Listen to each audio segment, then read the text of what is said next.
ringan supaya kita berfikir. Waalaikumsalam kepada yang memberi salam ya. Saya nak bawa kepada kita berfikir tuan-puan, yang mana bayangkan kita sekarang ni yang mana duduk dalam live saya ni kebanyakan orang-orang Islam lah. Yang kafir saya cadangkan tak payahlah, anda swipe, anda pergilah tempat lain.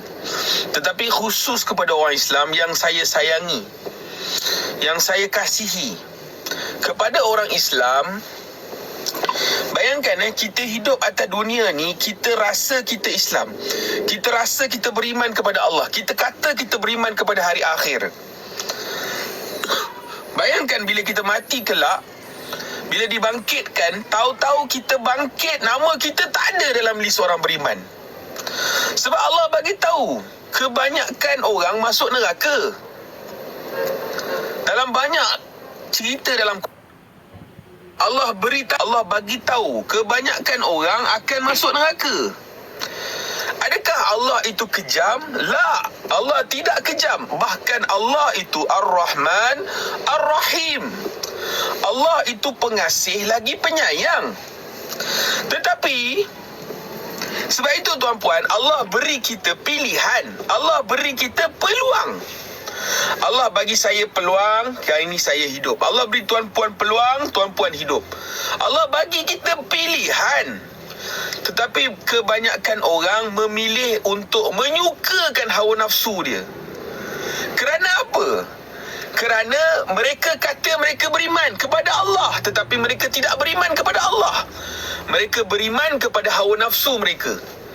Mereka lebih mengutamakan hawa nafsu mereka. Orang yang mengutamakan hawa nafsu dia, ketahuilah hawa nafsu dia tu telah menyesatkan dia. Berapa ramai orang telah disesatkan dengan hawa nafsu dia, dengan menturuti hawa nafsu, dengan mengikuti hawa nafsu, dia telah disesatkan. Berapa ramai? Allah SWT bagi tahu tuan-puan, ara'aita man ittakhadha ilahahu hawa. Mereka menjadikan hawa nafsu mereka sebagai Tuhan. Berapa ramai manusia menjadikan hawa nafsu dia sebagai Tuhan? Bagaimana manusia menjadikan hawa nafsu dia sebagai Tuhan? Adalah bila mana dia mengutamakan hawa nafsu dia berbanding dengan perintah-perintah Allah.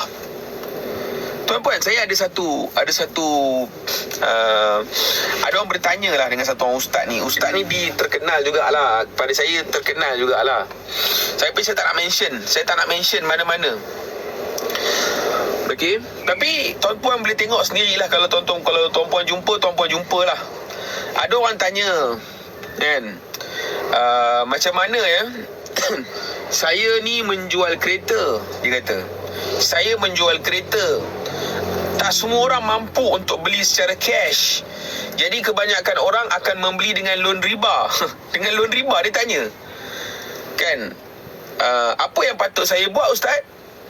Ustaz kata, kita ni dah hidup di zaman, di zaman akhir zaman ni, memang dah tak boleh lepas dah daripada riba, debu-debu riba, dia kata.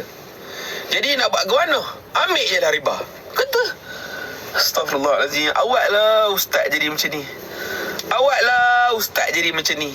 Keadaan yang berlaku tuan-puan, hari ni kita sepatutnya kena faham, agama Islam ini adalah agama menahan diri. Menahan diri. Saya kena menahan diri, tuan-puan kena menahan diri. Kenapa kita kena menahan diri? Kerana kehidupan dunia ni sementara. Allah memang nak kita menahan diri daripada mengambil, terutamanya perkara maksiat, terutamanya perkara yang Allah larang, terutamanya dalam hal riba. Hari ni riba ni tuan-puan, dia jadi satu maksiat yang umum.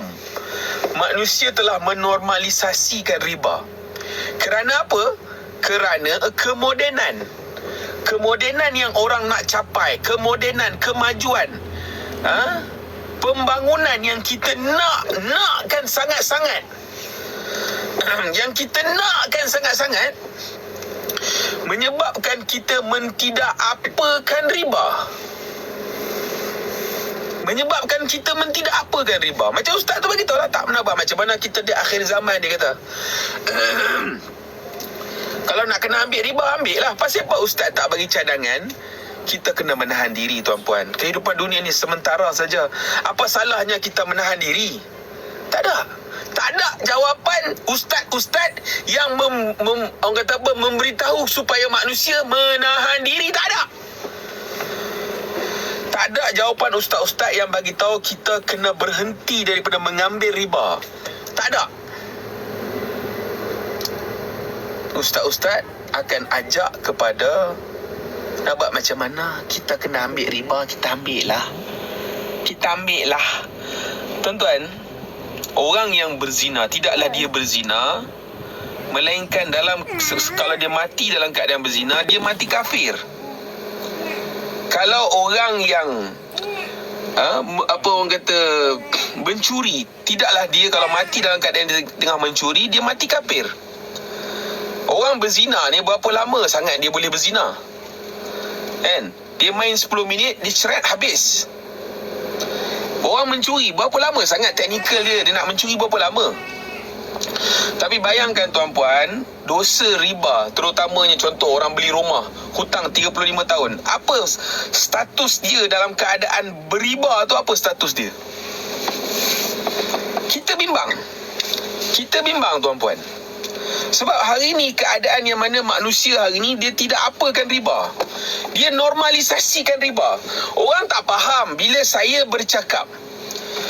Saya bukan menuduh, tetapi saya kata kita kena bimbang akan keadaan iman kita. Kita bimbang bila mana orang yang mati tu Allah terima ataupun tidak iman kita. Kalau Allah terima iman anda, Allah terimalah. Kalau Allah tak terima, sebab anda sedang memperjudikan akhirat anda. Anda sedang memperjudikan akhirat anda. Tuan-puan, saya nak bagi tahu dengan tuan-puan, ekonomi yang kita hidup hari ini adalah ekonomi riba. Kerana apa ekonomi riba? Kalau orang tahu, dia akan tahulah memang ekonomi riba. Disebabkan apa? Sebab kita nakkan pembangunan. Disebabkan apa? Disebabkan kita nakkan kemodenan. Kita nakkan bangunan-bangunan besar. Kita nakkan kereta-kereta yang banyak atas jalan. Kita nak kecanggihan. Kita nak. Dan bila kita nak, kawan kepada pembangunan adalah riba. Tak ada istilah pembangunan dia tak ada riba. Tak ada.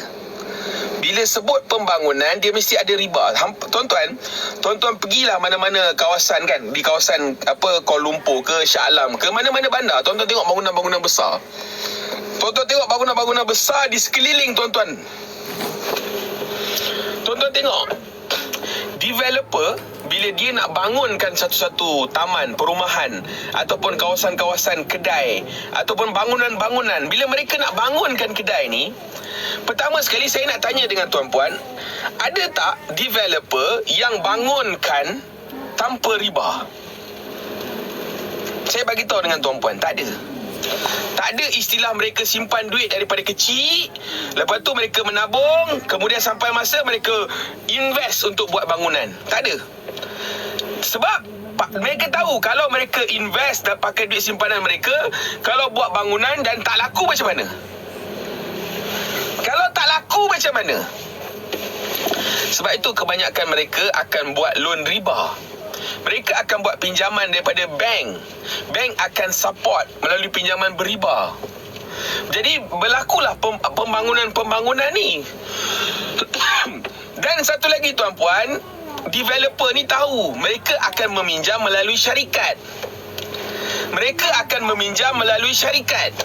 Dan bila mereka meminjam melalui syarikat, kalau mereka untung, mereka untunglah. Kalau mereka dapat jual projek mereka dengan jayanya, mereka untunglah. Mereka untung kau-kau. Tetapi kalau projek tak jalan, berapa banyak projek-projek yang tak jalan? Berapa banyak projek-projek yang terbengkalai? Apa jadi? Disebabkan dia buat pinjaman melalui syarikat, syarikat Isytihar muflis. So what? Syarikat tak boleh bekerja, syarikat Isytihar muflis. So hutang tu jadi bad debt lah. Itu saja. Begitu saja. Dan bila hutang tu jadi bad debt, orang tak faham.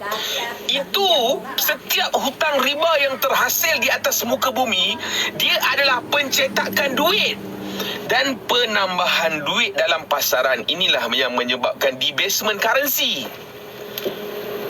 Dia menyebabkan pengurangan nilai kuasa beli. Tuan-puan, data statistik yang kita tengok sekarang ni, menunjukkan konon-kononnya negara kita ni makmur, prosper. Penambahan itu, penambahan ini, semua tu angka. Semua itu angka. Hakikatnya yang menjadi rakyat, yang menjadi orang bawah ni merasai kesusahan. Orang-orang berniaga kecil-kecilan, mereka faham yang ekonomi sekarang ni tidak semakin baik. Tuan-puan, ekonomi sekarang tidak makin baik, tuan-puan. Jadi, nak tak nak, suka tak suka, kita kena sama-sama fahamkan yang mana kehidupan beriba inilah yang sebenarnya menjadi punca kepada kehidupan kemodenan yang kita nak ni lah, yang menjadi punca kenapa orang nak ambil riba. Sebab kebanyakan orang bila tanya saya, apa solusi? Kau minta solusi sebab engkau masih nakkan kemajuan. Dan solusi kemajuan yang kau nak, dia tak akan boleh dicapai tanpa riba. Kemajuan, kemodenan, pembangunan ini semua tidak akan dicapai tanpa riba. Riba ni Allah isytihar perang, tuan-puan. Allah isytihar perang. Jadi bagaimana satu perkara yang kita rasa benda baik, kemajuan, benda baik, orang boleh, apa orang kata, kemudahan, orang suka, keselesaan, kan, kelegaan, ke apalah. Tetapi dia package dengan maksiat riba. Bila dia wrap dengan package maksiat riba ni, tuan-puan, sepatutnya sebagai orang mukmin, orang beriman, sepatutnya dia menjadikan keberhentian itu satu keutamaan, yang mana dia berhenti daripada mengambil riba. Dia kena ada effort untuk berhenti daripada ambil riba. Dia kena ada effort untuk tidak meneruskan keribaan itu. Tuan-puan, ini realiti yang berlaku. Tuan-puan, saya nak cerita dengan tuan-puan kemodenan yang kita adapt pemikiran yang dikatakan so-called macam the American Dreams, kan? The American Dreams yang mana setiap orang umur sebelum 30 kena ada rumah. Ini semua satu pemikiran yang merosakkan. Berapa ramai orang yang di bawah usia 30 bila mereka beli rumah, akhirnya semuanya tergadai. Berapa banyak yang jadi macam tu, tuan-puan? Saya tanya dengan tuan-puan. Jadi ini satu keadaan yang mana kita kena mula membuka pemikiran minda kita. Kalau kita benar orang Islam, kita kena buka pemikiran kita jika benar kita orang Islam. Sebab tu ayat yang saya bacakan tadi, wa minan nasi may yaqulu amanna billahi wal yawmil akhir wa ma hum bimu'minin. Saya nak ajak kepada tuan-puan untuk kita ni membimbangi akan kedudukan kita di yaumul mahsyar kelak. Kita bimbang akan kedudukan kita dalam kubur. Bagaimana sebagai seorang mukmin yang mana kita hidup, kita perasan, kita kata kita beriman kepada Allah, kita kata kita beriman kepada hari akhir, iaitu akhirat. Tetapi apa yang berlaku? Allah reject. Saya ni tuan-puan, saya bukan bawa saya punya kefahaman. Kita menceritakan apa yang Allah cerita dalam Quran melalui guru kita yang menerangkan tentang penafsiran Al-Quran tu. Jadi saya sampaikan kepada tuan-puan. Dan agama ni tuan-puan, dia tidak boleh kita bawa dengan cara pemikiran kita sendiri. Agama ni tuan-puan, kita tak boleh bawa dengan cara pemikiran kita. Kita nak bawa agama ni tuan-puan adalah dengan cara yang mana Allah dan Rasul itu kehendaki. Allah kehendaki macam mana agama ni? Macam mana agama yang Allah nak kita amalkan atas dunia ni, macam itulah sepatutnya kita amalkan atas dunia ni. Macam mana Allah mahukan kehidupan manusia berjalan di atas muka bumi ini, begitulah sepatutnya manusia jalankan agama atas muka bumi ini. Bukan mengikut agama cita rasa kita. Bukan agama yang mana agama ni tak sesuai lah dengan kemodenan sekarang, jadi kita kena ubah. Kau nak ubah agama. Berapa ramai ulama-ulama yang mengubah agama.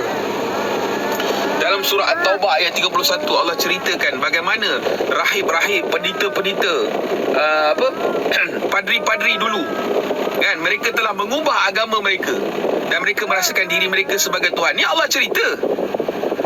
Ayat Quran ni diturunkan kepada terutamanya yang membaca adalah orang Islam. Sebenarnya dia memberi peringatan, ancaman kepada orang Islam supaya kau jangan jadi macam mereka. Kepada alim ulama, jangan jadi macam pendeta dan rahib yang dulu, yang mana mereka merasakan diri mereka Tuhan bila mana mereka mengubah agama. Yang halal menjadi haram, yang haram menjadi halal. Ini realiti yang berlaku,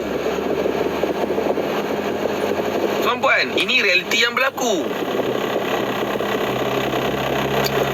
Allahumma salli ala Sayyidina Muhammad wa ala ali Sayyidina Muhammad.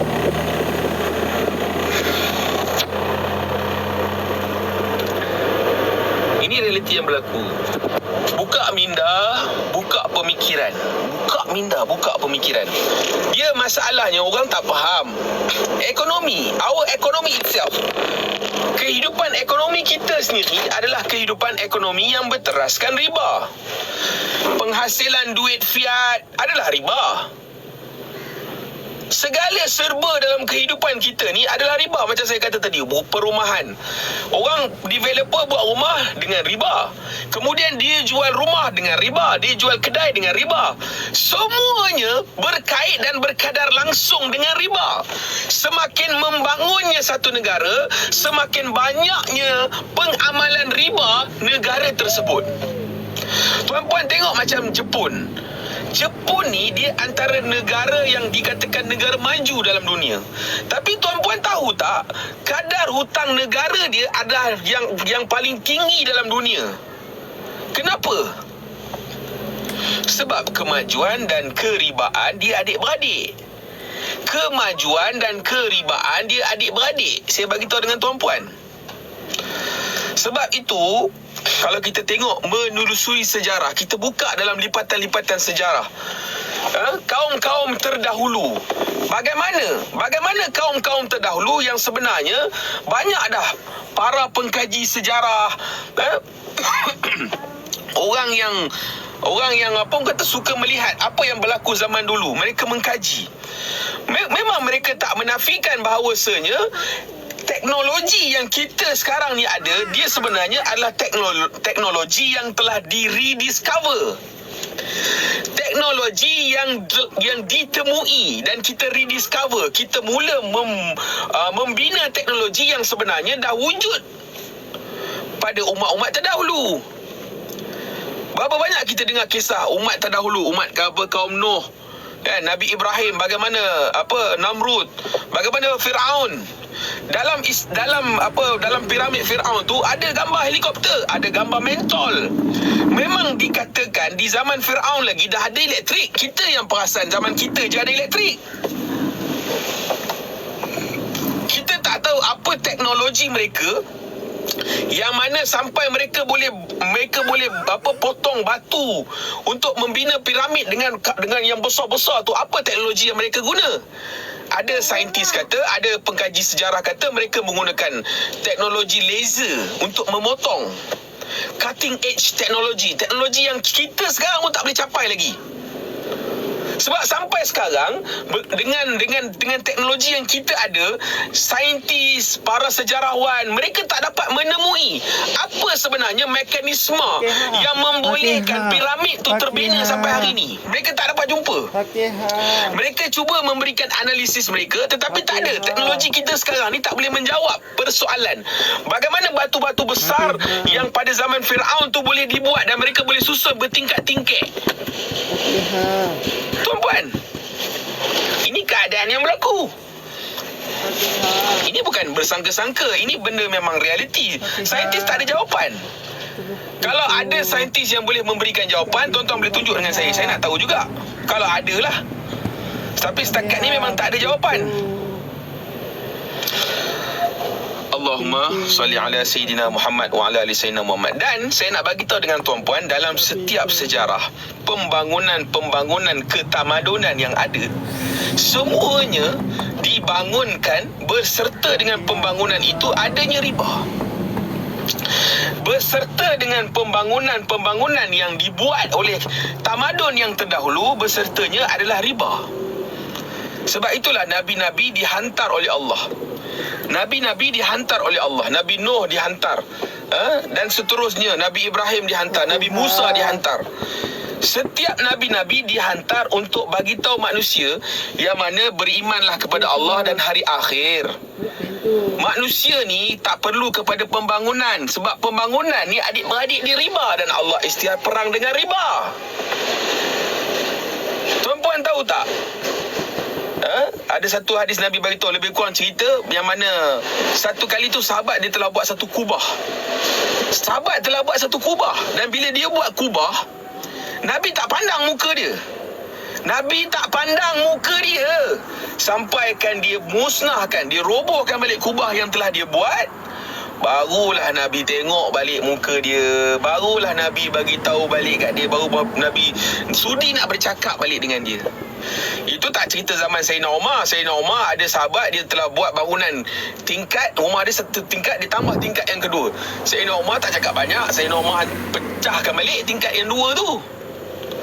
Sebab Nabi faham, sahabat mereka faham hasil didikan Nabi, yang mana kemajuan, kemodenan adalah suatu benda yang memberi ancaman kepada iman. Dia memberi ancaman kerana kita mengambil. Tuan-puan tahu tak, untuk membangunkan satu bandar, berapa banyak pokok-pokok akan ditebang, berapa banyak ikan ataupun laut-laut akan dikotori, sungai-sungai akan dikotori untuk membuat pembangunan. Berapa banyak, tuan-puan? Berapa banyak? Tuan-tuan tengok sekarang ni, harimau dalam hutan terpaksa keluar. Harimau ni biasanya dia akan duduk dalam deep in the forest jungle. Tapi disebabkan makanan tak ada, pembalakan yang berlaku, dia kena keluar. Dan bila dia keluar, orang takut. Bila orang takut, perhilitan hantar, sama ada dia ditangkap atau dia dibunuh. Ini realiti yang berlaku. Kita tak ada ihsan ke kepada binatang-binatang? Berapa banyak monyet-monyet yang dulu mereka hidup aman dalam hutan-hutan, tapi disebabkan manusia yang mementingkan diri dia sendiri, dia nakkan pembangunan, dia nakkan kemodenan, dia nakkan kemajuan, apa yang berlaku kepada monyet-monyet? Monyet-monyet hilang rumah, monyet-monyet hilang sumber makanan mereka.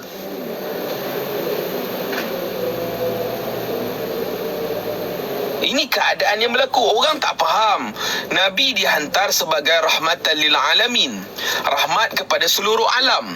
Dan kita ni lah, bila Nabi SAW dah tak ada, kita sebagai orang Islam meneruskan.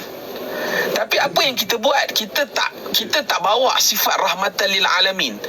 Kita bawa sifat selfish.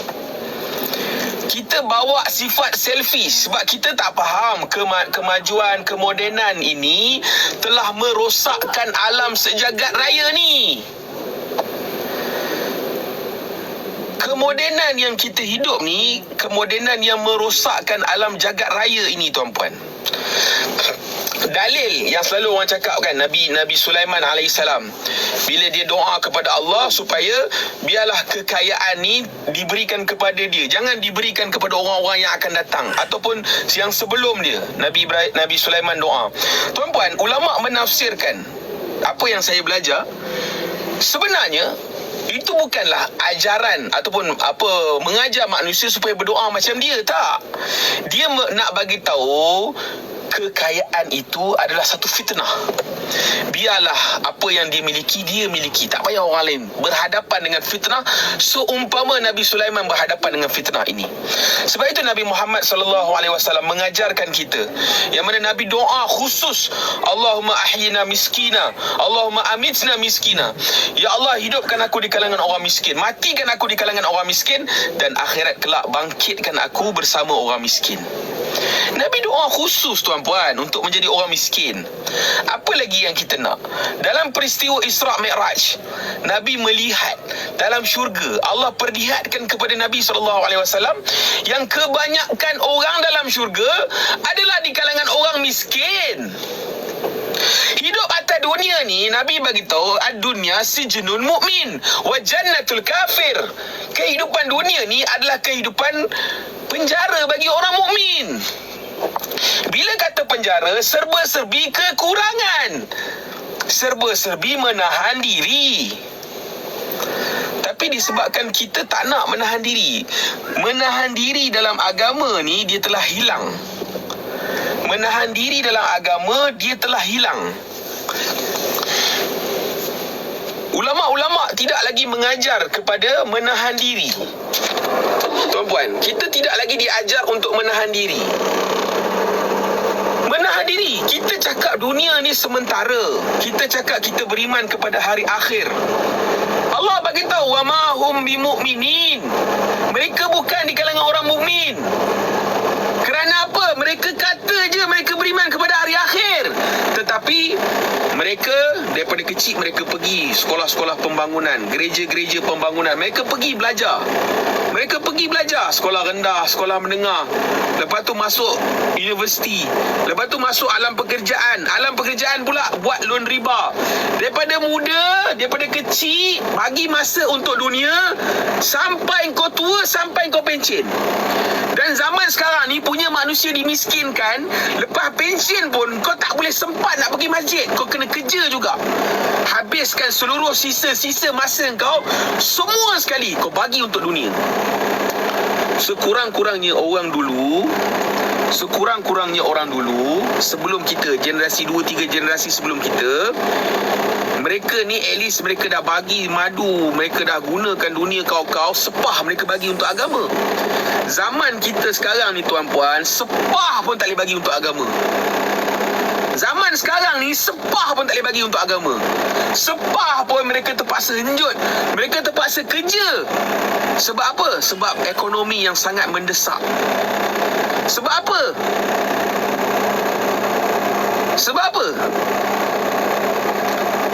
Sebab kehidupan dunia yang kita hidup ni, kemodenan yang kita hidup ni, memaksa orang untuk kena kerja walaupun selepas umur pencen. Sebab itu kalau kita tengok, tuan-puan, yang memperjuangkan pekerja punya ni, dia bagi tahu apa? Umur pencen dah kena tak cukup. Dulu umur 55 dah boleh pencen. Lepas tu dia naik kepada 60. 60 tak cukup dah. Dia kena naik kepada umur 65. Mereka sedang bincangkan umur 65 baru boleh pencen. Memang gila, tuan-puan. Memang gila. Ini keadaan realiti yang berlaku. Kan? Ini keadaan realiti yang berlaku. Jadi kita suka tak suka, memang kita kena tolak. Sebab itulah orang di setiap zaman orang tak boleh terima ajakan nabi-nabi. Orang tak sedia untuk terima ajakan nabi-nabi. Kerana apa? Kerana dia kena terima perintah Allah. Dia kena terima. Syahadah ni adalah menerima apa yang Allah nak, dan cara yang Allah nak kita amalkan penghidupan. Bukan kita kata kita terima Allah, tapi cara penghidupan kita ikut cara Yahud dan Nasara. Bagaimana cara yang Allah nak kita mengamalkan kehidupan ini? Bagaimana cara yang Allah nak kita amalkan kehidupan ini? Seluruh anbiya alaihi musallatu wassalam dihantar kepada manusia oleh Allah Subhanahu wa taala untuk ingatkan kepada manusia, kita kena beriman kepada Allah, kita kena beriman kepada hari akhir. Kita kena ingatkan kepada manusia yang mana kehidupan dunia ni sementara, akhirat tu kekal. Jadi untuk kita cakap ni, kita tak boleh cakap je. Kebanyakan orang dia cakap dia beriman kepada hari akhir, tetapi tak. Seluruh kehidupan dia bagi untuk dunia, dia habiskan. Bayangkan macam saya beritahu tadi, orang dulu at least sepah baki, sisa baru dia bagi untuk agama, baru dia nak pergi masjid, baru nak guna masa untuk agama. Tetapi zaman kita sekarang ni, baki, sepah, saki baki kehidupan pun dah tak boleh bagi untuk agama dah. Mati dalam keadaan sibuk mencari dunia.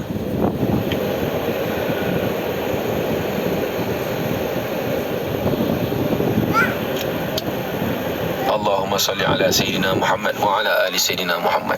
Itulah hampa bila cakap bab sepah, hampa ingat artis saja. Sepah ni dia adalah sisa baki. Hampa kena buka minda hampa. Jangan otak kita ni bila kita sebut satu perkara kita ingat artis. Sepatutnya bila kita sebut satu perkara kita kena ingat Allah. Jangan ingat kepada artis. Jangan ingat kepada perkara yang mendatangkan kemaksiatan, yang mendatangkan kelaraan kepada Allah. Sepatutnya kita bawa kepada mengingati Allah.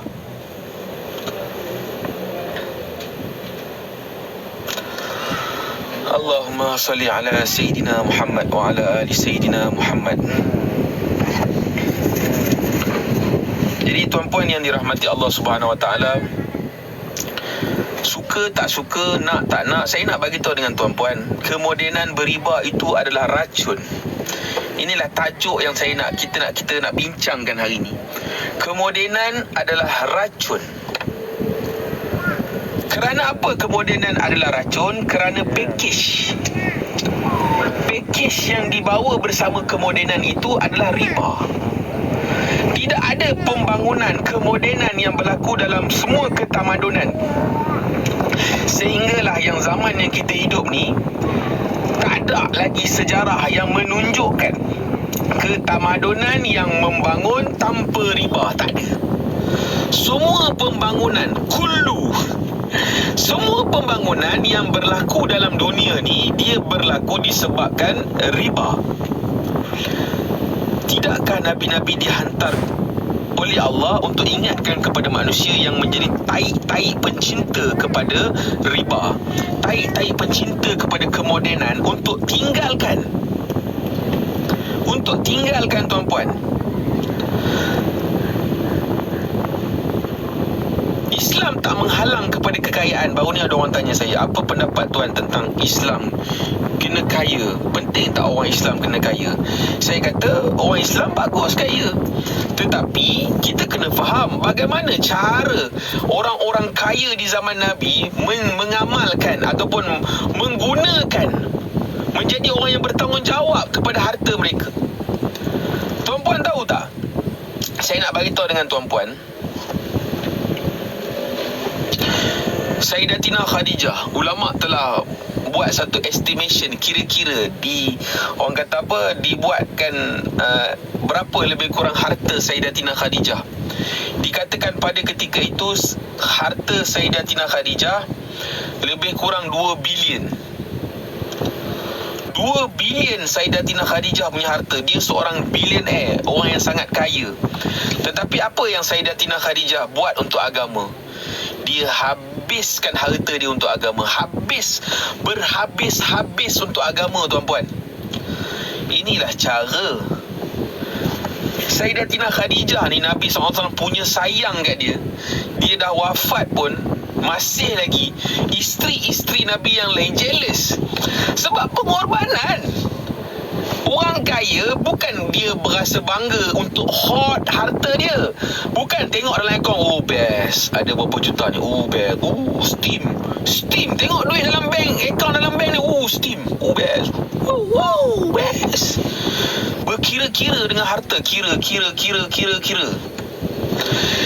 Sayyidatina Khadijah to the extent yang mana dia kata apa, aku dah tak ada apa dah ya Rasulullah, masa akhir hayat dia. Dia kata kalau aku mati, kau tanamlah mayat aku supaya menjadi jambatan kepada orang-orang Islam untuk keluar jalan Allah, membela agama. Sampai ke tahap tu tuan-tuan, Sayyidatina Khadijah yang hari ni orang banggakan. Siapa yang orang banggakan? Yang orang sebut-sebut, bila sebut kaya, orang akan sebut Abdul Rahman bin Auf. Tuan-tuan buka dalam Hayatus Sahabah. Tuan-tuan buka dalam jilid yang kedua, ataupun tuan-tuan boleh buka dalam Fadilat Sedekah. Bagaimana kehidupan Allahumma salli ala Sayyidina Muhammad. Bagaimana kehidupan Abdul Rahman bin Auf? Bagaimana kehidupan Sayyidina Abdul Rahman bin Auf radhiyallahu anhu? Bagaimana kehidupan dia? Tuan-tuan tahu, walaupun dia ni seorang yang kaya raya Aidil Fitri, Aidil Adha, punya kaya rayanya dia, tapi dalam Hayatus Sahabah, dalam Fadilat Sedekah menceritakan kehidupan Sayyidina Abdul Rahman bin Auf, dia makan satu lauk je. Dia makan satu lauk. Dia tidak makan beraneka macam orang sekarang ni, makan buffet beraneka. Makan kedai tom yam beraneka. Kena ada telur dadanya, kena ada tom yamnya, kena ada sayurnya. Beraneka. Sahabat yang berstatus multimillionaire, billionaire, makan satu lauk je tuan-puan. Habis macam mana kita kata kita ikut sahabat? Kita tak ikut sahabat, kita ikut hawa nafsu. Kita tak ikut sahabat. Sahabat berhabis harta untuk agama. Sayyidina Abu Bakar, seorang jutawan yang mengikut Nabi, apa jadi? Habis harta. Apa jadi masa perang Tabuk yang Nabi SAW tashkil, Nabi SAW ajak, siapa sedia untuk korbankan harta? Sayyidina Abu Bakar bagi semua. Hampa faham tak? Sayyidina Abu Bakar bagi semua. Pada hari itu dia datang dengan baju yang orang kata diperbuat daripada guni dan butang-butang daripada duri. Pada hari itu seluruh penduduk langit memakai baju yang sama macam Sayyidina Abu Bakar. Punyalah memberi penghargaan kepada Sayyidina Abu Bakar yang menjadi manusia yang sudi memberi seluruh harta untuk agama. Nabi tanya, apa yang kau tinggalkan untuk Nabi ni kau? Aku tinggalkan Allah dan Rasul. Tuan-puan, sebagai orang beriman, bila kita dengar kisah-kisah sahabat ni, kita steam tuan. Kita rasa, ui, bestnya. Inilah yang kita nak capai. Tapi macam mana? Kenapa kita ni jauh sangat? Kenapa kita ni tak boleh? Kenapa kita ni jauh? Kenapa? Jawapan dia senang je tuan-puan. Bukan, jangan. Dia sebab kenapa ini kerana prinsip. Sahabat-sahabat Nabi, prinsip mereka adalah prinsip akhirat. Hari ini manusia kebanyakan, kita bercakap tentang orang Islam, kebanyakannya kita ini, prinsip kita adalah dunia. Kita memandang kepada untung rugi. Kita tidak memandang kepada Allah redha ataupun Allah murka. Orang nak beli rumah, dia tengok, daripada aku sewa rumah, baik aku beli rumah. Kan, kalau aku beli rumah, adalah juga untung. Habis-habis pun kalau rasanya aku beli jual balik. Kalau aku sewa, apa nak jadi? Tak jadi apa. Kan? Tak jadi apa.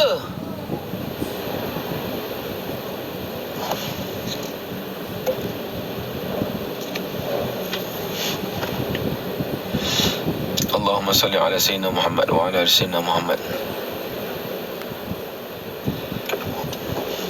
Orang yang beriman kepada Allah dan Rasul, dia tak kira untung rugi itu nombor 2. Yang penting Allah suka ataupun Allah benci. Hari ini kita tak jadikan benchmark Allah suka ataupun Allah benci itu sebagai benchmark. Sebab itu kata-kata paksi kehidupan manusia ini bukan lagi akhirat. Paksi kehidupan manusia adalah dunia. Sebab itu Allah bagi tahu, wa minan nasi may yaqulu amanna billahi wal yawmil akhir wa ma hum bimu'minin. Mereka kata mereka beriman kepada Allah dan hari akhir. Tak. Kebanyakan orang hari ini dia tidak beriman kepada hari akhir. Kerana apa? Diterjemahkan dengan pemikiran yang mana hari ini manusia menjadikan dunia itu sebagai paksi. Mereka melihat kepada untung dan rugi. Mereka tidak melihat kepada Allah redha ke tidak. Mereka tidak melihat kepada itu. Sebab itu daripada sekecil-kecil rakyat marhain kepada sebesar-besar pemerintah, semuanya melihat akan kepentingan dunia. Apa yang mereka boleh sakau, apa yang mereka boleh pau, apa yang mereka boleh kaut, apa yang mereka boleh saut, apa yang mereka boleh dapat.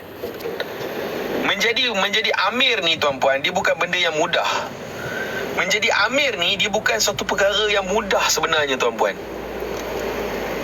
Kan Saidina Abu Bakar, yang mana dia ni disebabkan dia kata saya menjadi amir, saya susah untuk nak berniaga, kan, sebab dia nak cari keperluan. Jadi apa yang dibuat, kata mesyuarat, okey, kita bagi sedikit daripada Baitul Mal kepada Saidina Abu Bakar sebagai gaji menjadi amir. Apa yang berlaku? Isteri dia satu ketika, Saidina Abu Bakar, masa tu dia rasa teringin nak makan satu manisan. Berapa mahal sangat pun manisan, tapi dia boleh simpan. Dia ada ekstra. Dan hasil daripada ekstra yang dia boleh simpan tu, Saidina Abu Bakar kata, ini bukan keperluan, jadi kita tak perlu. Jadi kita kena kurangkan lagi kita punya gaji kita yang kita dapat daripada Baitul Mal. Dia buat real. Hari ni, masalahnya kita hari ni memanglah, kan, pembesar dia tak ambil gaji, tapi berapa banyak benda lain yang dia sakau. Dan dia cakap je dia tak ambil gaji, hakikatnya dia ambil gaji. Dia ambil gaji. Jangan cakap dia tak ambil gaji, dia ambil gaji. Macam mana tuan-puan? Macam mana keadaan ni? Macam mana realiti yang berlaku sekarang ni? Allahumma salli ala Sayyidina Muhammad. Ya, tipu tak ambil gaji. Memang ambil gaji. Mana ada tak ambil gaji? Jadi balik semula kepada kita punya perbincangan kita adalah kemodenan beriba itu adalah racun, dan kita semuanya termakan dengan pemikiran kemodenan ni. Semua daripada kita, saya, tuan-puan, kita semua termakan dengan pemikiran kemodenan, yang mana pemikiran kemodenan yang manusia anuti sejak zaman berzaman inilah yang mana telah menyesatkan mereka. Dan kedatangan Nabi-Nabi, seluruh Nabi-Nabi alaihi wassalatu wassalam, mereka ini adalah anti-materialism. Sebab agama Islam ini adalah agama yang mempercayai perkara ghaib.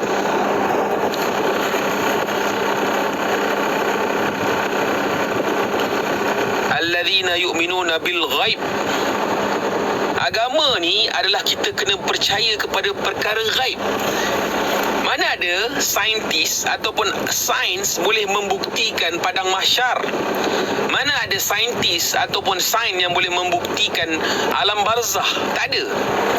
Tapi Allah wajibkan kita untuk kita percaya. Sebab kalau orang Islam yang tak percaya kepada kubur, mahsyar, mizan, syurga, neraka, saya bimbang yang anda ni sebenarnya dah bukan orang Islam dah. Sebab agama Islam ni agama yang mempercayai perkara ghaib. Allah nak tunjukkan intelek kamu tu tak ada nilai. Allah nak tunjukkan intelek kamu tu kamu tak boleh pakai dalam nak meyakini aku. Kamu kena buang tepi, tauk tepi hang punya ke intelek hang tu.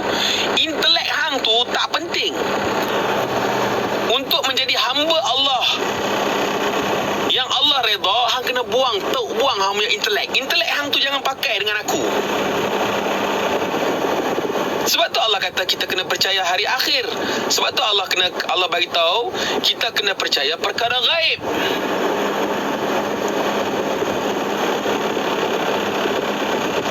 Sebab tu kita kena percaya agama Islam ni adalah mempercayai perkara ghaib.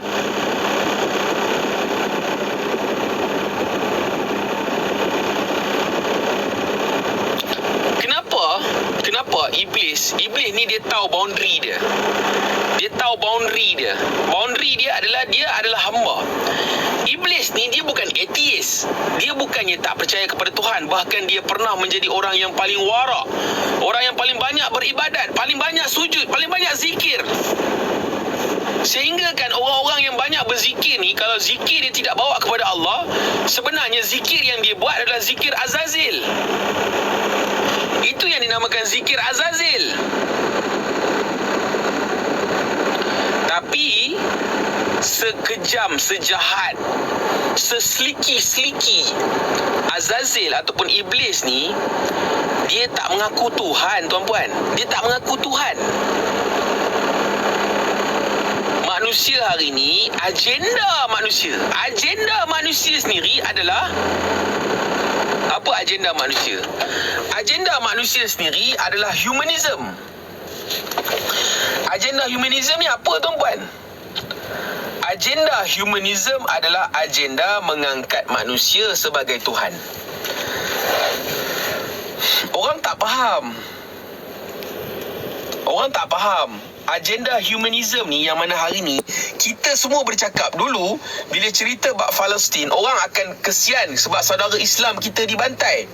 Hari ni apa naratif yang dibawa adalah kemanusiaan. Agama ni bukan yang utama. Kemanusiaan lebih penting daripada agama. Agenda kemanusiaan ni dia menyusup, berakar yang semakin mendalam. Tonton tengok artis Coldplay. Kan? Artis Coldplay yang menyokong Palestin atas dasar kemanusiaan. So, bila dia sokong Palestin atas dasar kemanusiaan, konsert maksiat jadi okey, tak ada masalah. Bayangkan tuan-puan, menteri sendiri kata apa? Alhamdulillah, konsert berjalan dengan lancar. Kadang-kadang kita pun pelik lah. Kita pelik, tapi inilah realiti dia. Dia mengalhamdulillahkan kemaksiatan yang berlaku. Gila. Kan? Sama je. Konsert mana pun sama je. Jangan ingat saya yang orang kata apa, menentang konsert yang dibuat oleh A, saya adalah B. Tak. Saya bukan A, saya bukan B. Saya orang Islam. Mana-mana konsert ataupun kemaksiatan yang berlaku, memang kita akan pancung. Sama je. Konsert Kelantan ke, konsert mana pun dalam dunia ni, dia adalah kemaksiatan. Dan Allah benci kemaksiatan tu.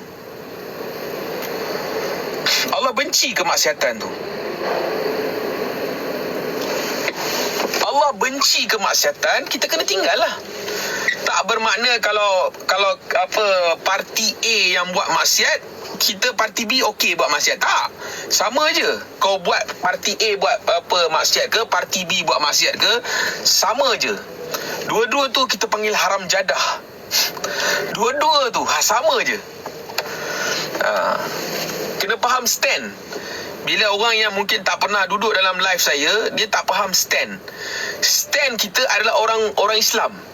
Orang Islam ni dia tidak menyokong apa pun jua kemaksiatan, walaupun daripada parti yang konon-konon kita sokong. No.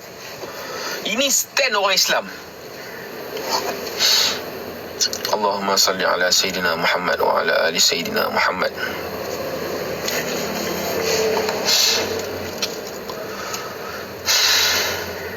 Inilah keadaan yang berlaku, tuan-puan. Saya nak beritahu dengan tuan-puan, inilah keadaan yang berlaku.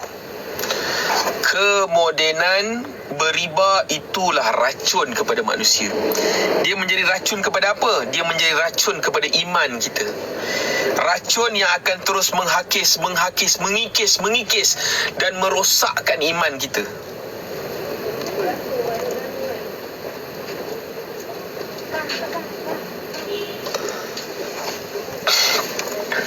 Allahumma salli ala Sayyidina Muhammad wa ala ali Sayyidina Muhammad.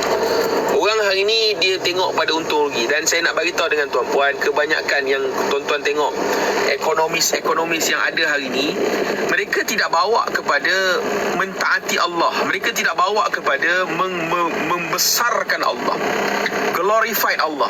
Sebab itu orang tak faham yang mana kehidupan beriba ni, kemodenan beriba ni, dia menghakis iman. Kerana apa? Kerana sedikit sebanyak, bukan sedikit sebanyak pun, dia secara direct kita ni telah mensyirikkan Allah. Saya bimbang bila kita mensyirikkan Allah ni, saya bimbang. Kerana apa? Kerana kita tidak membesarkan Allah, kita membesarkan hawa nafsu. Orang hari ni, terutamanya orang Islam, dia percaya kepada Allah, tetapi dia percaya kepada hawa nafsu dia juga. Dia percaya kepada hawa nafsu dia. Dan saya nak bagi tahu dengan tuan-puan, apa yang kita belajar di sekolah-sekolah, dia adalah pusat indoktrinisasi, yang mana membentuk pemikiran kita, yang mana orang Islam kena maju dengan cara Yahud Nasara, maju dengan kebendaan, maju dengan material, maju dengan physicalism. Kemajuan kebendaan, kemajuan fizikalism, kemajuan material ni telah dibuktikan berkali-kali dalam sejarah. Berkali-kali Nabi SAW dah buktikan dalam sejarah.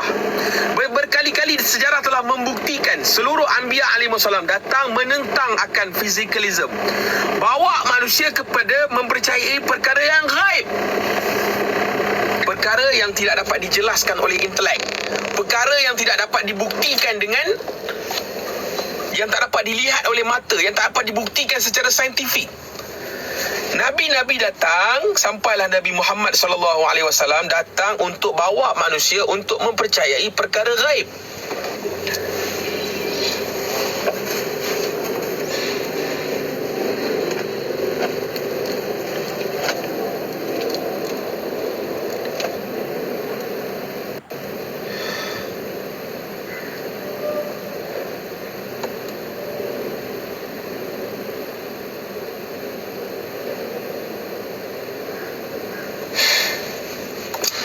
Dia menjadi perkara biasalah, saya beritahu dengan tuan-puan.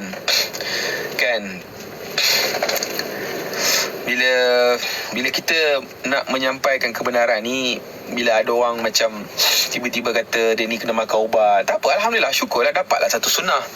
Kan, sunnah yang bila orang kata Nabi gila, Nabi ni majnun, kan, Nabi ni tak betul, Nabi ni ahli sihir, macam-macam lah orang kata ke Nabi. Kan, dapatlah satu sunnah, okey lah, alhamdulillah. Kan, sebab memang bercakap tentang kebenaran ni dia pahit. Dan bila benda pahit ni, orang susah nak telan. Dan kadang-kadang bila dia tak boleh telan, dia akan reflect, dia akan menentang, dia akan lawan balik. Dia tak boleh terima. Orang tak boleh terima. Tak apalah, saya nak kata macam mana, saya hanya bercakap, saya hanya memberitahu. Tuan-puan nak terima, tuan-puan terima. Tuan-puan tak nak terima, tuan-puan saya tak boleh kata apa. Saya tidak ada kuasa untuk memaksa anda. Saya berharap, sebenarnya saya nak bagi tahu dengan tuan-puan, this is my way of expression towards Allah. Ini cara saya untuk saya mengekspresikan harapan saya. Moga-moga Allah jadikan saya di kalangan orang beriman. Moga-moga Allah tak buang saya daripada list-list, dalam nama saya dalam list orang beriman. Saya berharapkan itulah, tuan-puan. Dan saya pun bagi tahu dengan tuan-puan, kita juga kena ada harapan yang sama.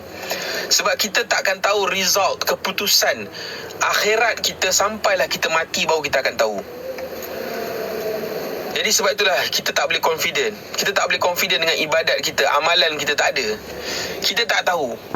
Tetapi perintah-perintah Allah kita kena jalankan dengan sebaik mungkin.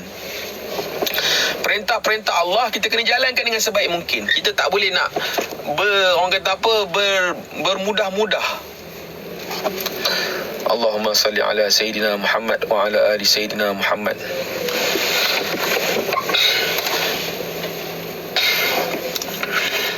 Jadi insya-Allah tuan-puan, kita buka lah minda kita. Kita buka minda kita. Ada siapa-siapa yang mungkin ada nak dikongsikan juga, boleh naik kotak dan sebagainya, untuk kita sembang-sembang. Ada mungkin tak puas hati ke apa ke. Saya ni, orang tak puas hati dengan saya ni biasa. Dia bukan benda yang luar biasa, dia benda yang biasa. Cuma saya boleh cakap kebanyakan, boleh kata hampir semua, saya boleh katakan, kan, yang mana bila orang nak berhujah ni, dia tidak berhujah dengan cara manusia normal. Dia akan main dengan isu personal. Dia akan bermain dengan isu personal. Macam ada satu gambar saya kan, dia tidaklah viral sangat, tapi bila saya mention benda-benda yang tak kena dengan hawa nafsu orang ni, kita manusia ni, tuan-tuan, saya nak bagi tahu dengan tuan-puan lah, manusia ni kita ada benda-benda nakal yang kita buat. Memang kita ada. Janganlah dia ingat kita ni semua bersih, suci, tak. Jadi saya adalah dulu masa zaman nakal-nakal dulu kan, kita bukan nakal apa, saya ambil gambar, adalah duit segenggam tu saya gigit tu, saya selfie.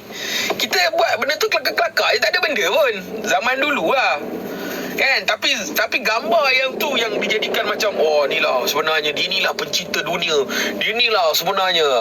Okey lah, kalau kau nak jadikan gambar tu sebagai bahan untuk kau kutuk, okey lah, terpulanglah kepada kau. Saya hanya mampu gelak sebab memang itu aku buat dulu, memang itu perangai aku. Kita orang kata apa, just saja nak gurau-gurau, kelakar-kelakar, rasa kelakar lah konon-kononnya. Jadi macam mana? Itu keadaan dia. Allahumma salli ala Sayyidina Muhammad wa ala ali Sayyidina Muhammad. Jadi kalau nak berhujah, maknanya kalau anda nak mempertahankan kemodenan, bangunkan dengan hujah, datangkan dengan hujah, cerita, kita berbincang. Kalau rasa kita dia ni tak boleh apa, tak ada apa nak berbincang, dan tak boleh buat apalah. Sebab hujah anda menunjukkan diri anda. Kalau anda ni just datang nak mengutuk, nak komen yang bukan-bukan, dia menunjukkan diri anda lah. Kadang-kadang saya kacau orang dalam live orang, saya ada kacau. Saya kacau dalam bentuk saya menghina fizikal.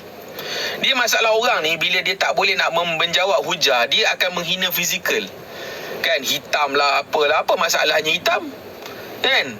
Bini aku suka, tak ada masalah pun. Apa masalahnya kan? Hidung kembang, apa masalahnya? Kau nak semua orang hidung mancung, nampak macam mana Allah Ta'ala bagi kita bersyukuri nikmat. Tapi orang sekarang ni dia suka membody shaming, dia suka merendahkan, menghina, apa orang kata, fizikal orang. Okeylah, dah itu saja mentaliti, itu saja senjata, so-called senjata yang kau ada, dan nak kata apa kan? Aku tak pernah peduli dengan benda-benda tu semua kan. Tetapi dia menunjukkan diri kau lah. Kau rasa tak puas hati. Saya ada dalam live, ada seorang lah kan, dia ni penjual buku, dia jual takaful. Saya jelas, saya bagi tahu dalam dia punya live dia, saya kata takaful tu judi. Saya bagi tahu, saya tulis takaful tu judi. Oh, melantun bang. Bila saya kata takaful tu judi, melantun bang. Sebab dia buat buku kan, cerita macam mana nak jadi kaya, nak jadi jutawan dengan buat takaful. Jadi orang kata, hidup dalam sistem kewangan beriba ni, macam mana kita nak jadi kaya. Dia mengajar benda tu, dia buat buku apa semua. Saya tulis takaful itu riba, takaful itu judi. Oi, melantun. Tak boleh terima hakikat. Terpulanglah kat kau tak boleh terima hakikat. Aku nak kata apa kan? Kau tak boleh terima hakikat. Tapi langkah saya yang saya ambil, kita bukan jenis manusia yang akan menghina fizikal orang. Kalau orang tu tak boleh jawab, saya kata pergi belajar lagi. Jangan malukan diri sendiri. Saya akan bagi tahu macam tu je lah kan. Ni masalahnya, orang tak pernah lagi berdepan, tak pernah lagi orang kata apa ni, jawab. Tapi tiba-tiba dia dah memberi satu label. Saya ni tuan-puan, saya bagi tahu dengan tuan-puan, saya daripada dulu lagi, kita ni tak ada kena-mengena dengan Wahabi. Tapi bila kita bawa kepada isu-isu meninggalkan maksiat ni, terus aku kena cop atas dia ni Wahabi ni. Ni Wahabi, dia kena cop atas kepala Wahabi. Suka hati kau lah. Kau nak kata apa pun, kau nak kata apa, kau katalah. Sebab saya melihat dia macam dia jadi satu bila dia dah label orang kan, label ni kira settle lah. Kau tak payah dengar lah apa dia cakap, sebab kau dah label dia. Macam-macam lah tuan, kita yang orang kenakan tu kan. Tapi itulah perjalanan. Orang kata kita ekstremis, orang kata kita ni sesat, orang kata kita ni macam-macam lah. perkataan yang biasa Majnun lah, gila. Orang suruh saya makan ubat, suruh saya jumpa doktor. Dia ni tak makan ubat ni, kesian kat dia. Pergi makan ubat, jumpa doktor. Macam tu orang akan menyindir-nyindir macam tu kan. Apalah, nak kata apa? Dan itu je yang kau nak. Tapi saya tidak akan berhenti. Wallahi saya tidak akan berhenti. Saya tidak akan berhenti mengajak manusia untuk keberhentian, yakni berhenti daripada melakukan maksiat. Kita nak bawa sama-sama pemikiran kita, tuan-puan, yang mana kita ni dah hidup dalam satu sistem beriba. Kita hidup dalam sistem yang memaksiati Allah. Saya nak ajak kepada tuan-puan, kita kena berniat untuk berhijrah. Dan saya nak ajak tuan-puan untuk kita bertaubat. Bertaubat kepada Allah, mohon ampun. Orang tak rasa mohon ampun kepada Allah dengan sebab kita melanggar sistem ni adalah benda yang wajib. Orang tak rasa. Sebab itu saya nak ajak tuan-puan untuk kita bertaubat kepada Allah, kerana kita telah melanggar sistem syirik. Kita telah langgar sistem yang mendustakan agama, menjadi pendusta agama. Sistem ni membuatkan ramai orang menjadi pendusta agama. Tuan-puan, sistem ini telah membuatkan ramai orang menjadi pendusta agama. Jadi macam mana? Nak tak nak, suka tak suka, sebenarnya kita kena hijrah. Kita kena tinggalkan sistem ni. Kita kena kembali balik kepada Islam yang sebenar. Kembali balik kepada perukunan Islam dan perukunan iman. Cemerlangkan. Kita kena kembali mencemerlangkan, menahan diri dan memberi. Dan kita kena menjana balik ihsan. Hari ni orang tak faham ihsan. Ihsan ni tidak lagi diamalkan. Kerana semua orang berpendirian yang aku ada peluang untuk sakau, aku sakau. Aku ada peluang untuk sakau, aku sakau. Aku ada peluang untuk rembat, aku rembat. Aku ada peluang untuk scam, aku scam. Ini keadaan dia. Allahumma salli ala sayyidina Muhammad.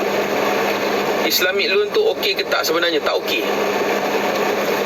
Anime Suki, Islamic loan itu dia adalah sebenarnya pengamal riba yang menggunakan nama Islam, yang menunggang nama Islam untuk menjerat manusia, menipu dan scam manusia atas nama Islam untuk mengaut keuntungan berbilion-bilion.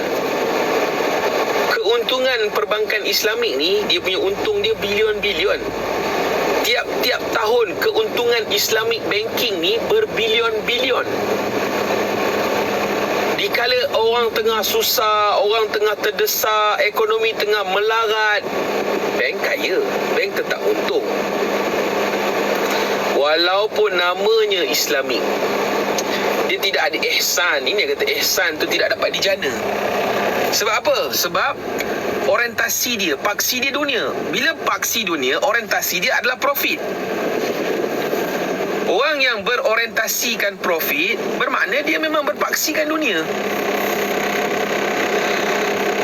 Buat sedapkan hati je bank Islamic bank ni, realiti bermusuh dengan Allah. Ya, memang betul.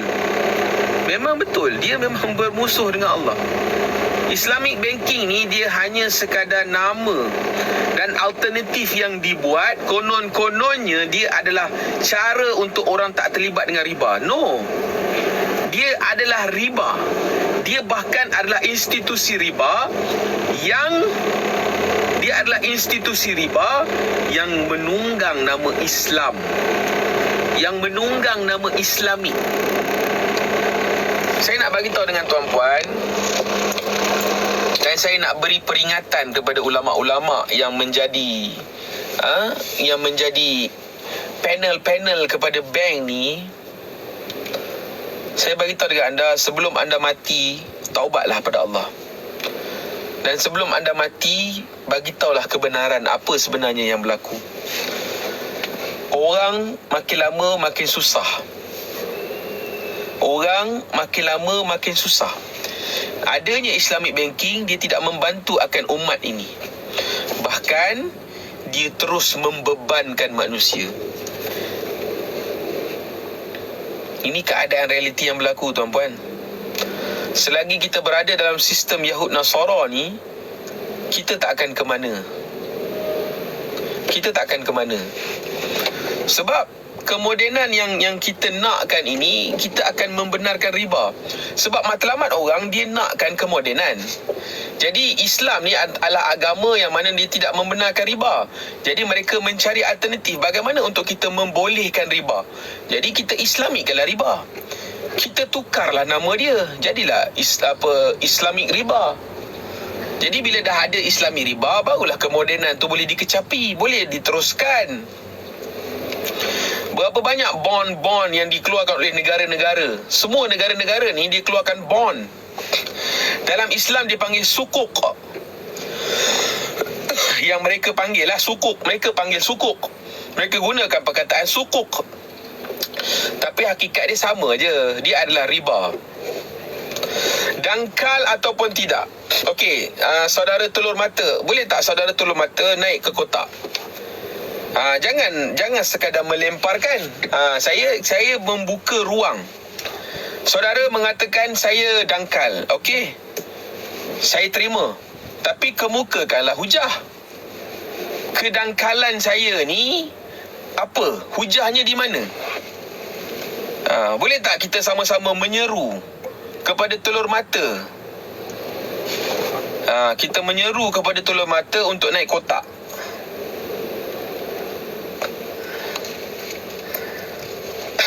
Harap telur mata tak kata tak pergi mana-mana lah. Telur mata naiklah kotak. Janganlah baling batu sembunyi tangan. Okey, saya invite telur mata. Saya dah invite dah.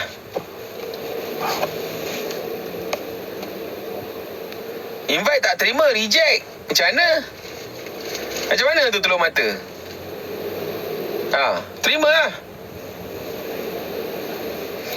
Tak apa bang, tak payah buka kotak pun. Tak payah buka kotak kalau tak berani nak tunjuk muka. Sebab memang kebanyakan orang yang nak naik dengan saya, yang nak bersembang dengan saya ni, memang kebanyakan orang tak akan tunjuk muka.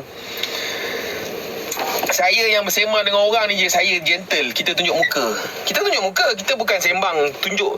Orang kata apa, kita bukan sembang ni, kita sembang anak jantan lah. Berani naik kotak lah. Telur mata tak bertelur. Nak kata macam mana? Allahumma salli ala Sayyidina Muhammad wa ala ali Sayyidina Muhammad. Sembang telur mata macam tu lah. Itulah dia. Kan? Dia nak bagi statement. Kemudian bila kita ajak dia, bagi tahulah apa. Jangan bagi statement kemudian anda hilang. Invite naik kotak tak berani. Tapi tak boleh kata apalah. Orang yang kata anda tak ada telur mata. Orang kata anda tak ada telur ni. Nak kata macam mana?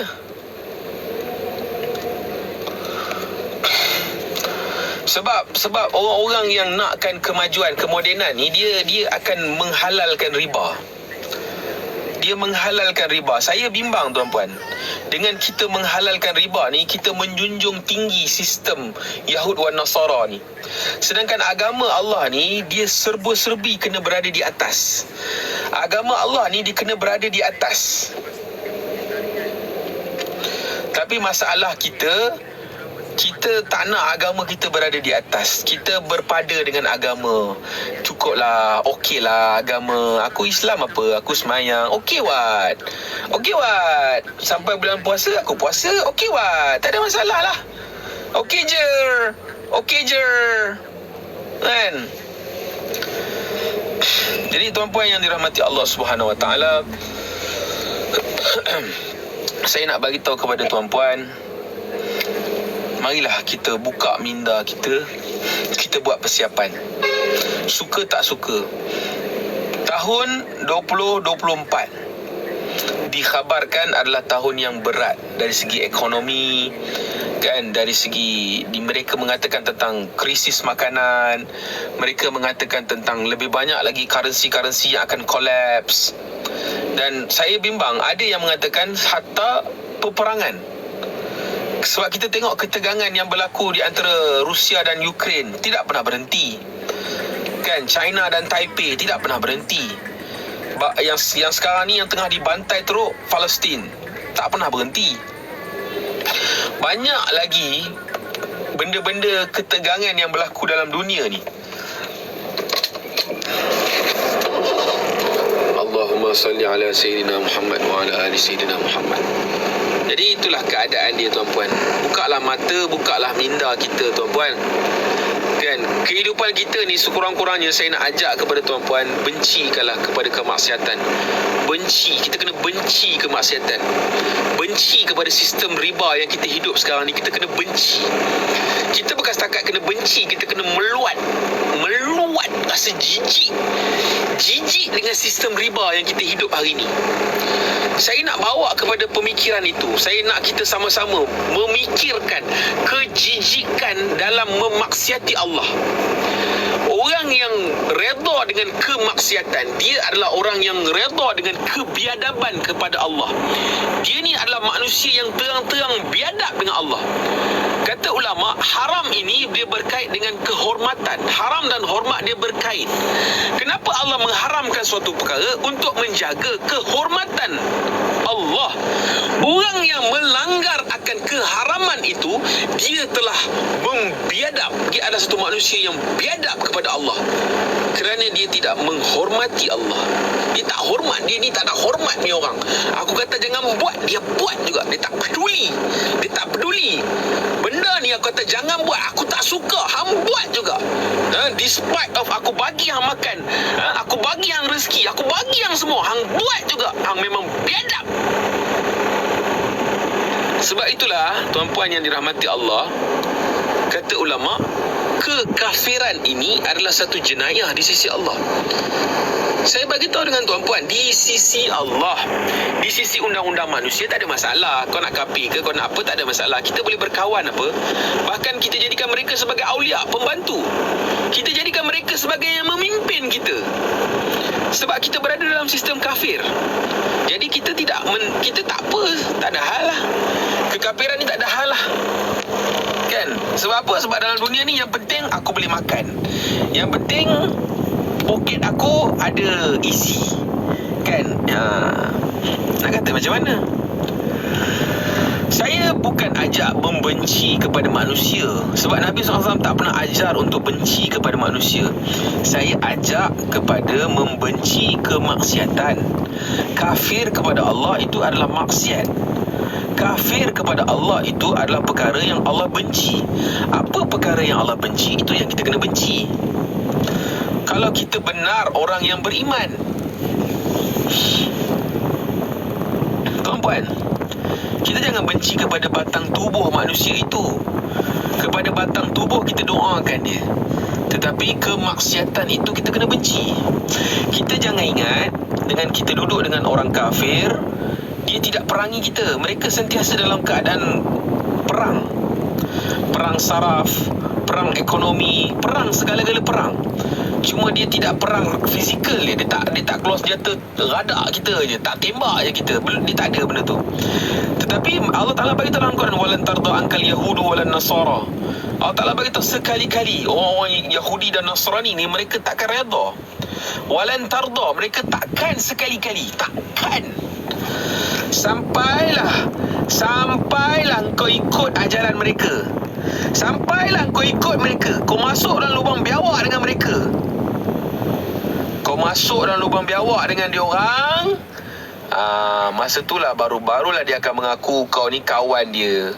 Kalau tidak, kau ingat dia nak mengaku kau kawan dia. Kau perasan je. Sebab itu kalau kita tengok pemilikan hartanah di Lembah Kelang ni kebanyakan dimiliki oleh orang non-Muslim. Dia dimiliki oleh non-Muslim. Saya bagi tahu dengan tuan-puan, kita ni perasan je. Kita ni orang Melayu yang duduk di tanah Melayu, kita perasan. Hakikatnya kita akan jadi satu bangsa yang merempat di tanah sendiri. Kerana apa? Bila mana kita meninggalkan agama. Bila mana kita jauh daripada agama, kita jauh daripada agama yang sebenar, kita akan ketinggalan.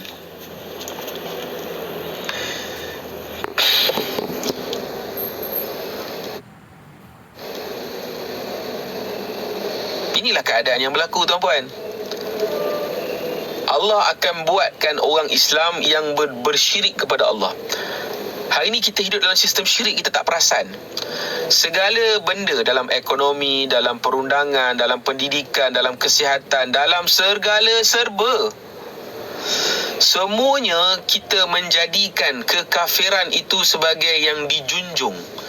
Yahud Nasara, sistem Yahud Nasara yang dijunjung.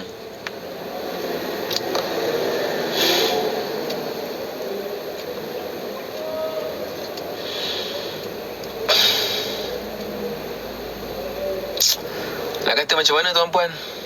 Apa yang kita boleh kata lagi?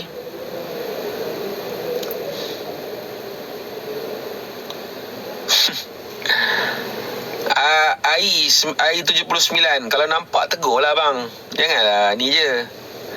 Nanti kenakan nama saya AI 79. Kalau nampak tegur.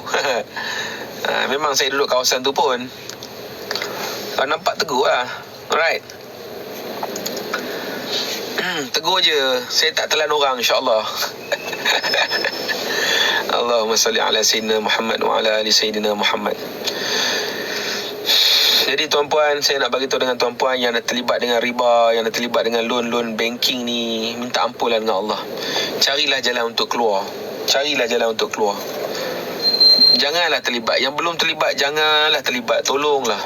Tak apalah yang susahnya kita ni atas dunia ni tak memiliki, so-called memiliki, kan? Tapi kita terpaksa mengingkari, memaksiati Allah. Tuan-tuan rasa berbaloi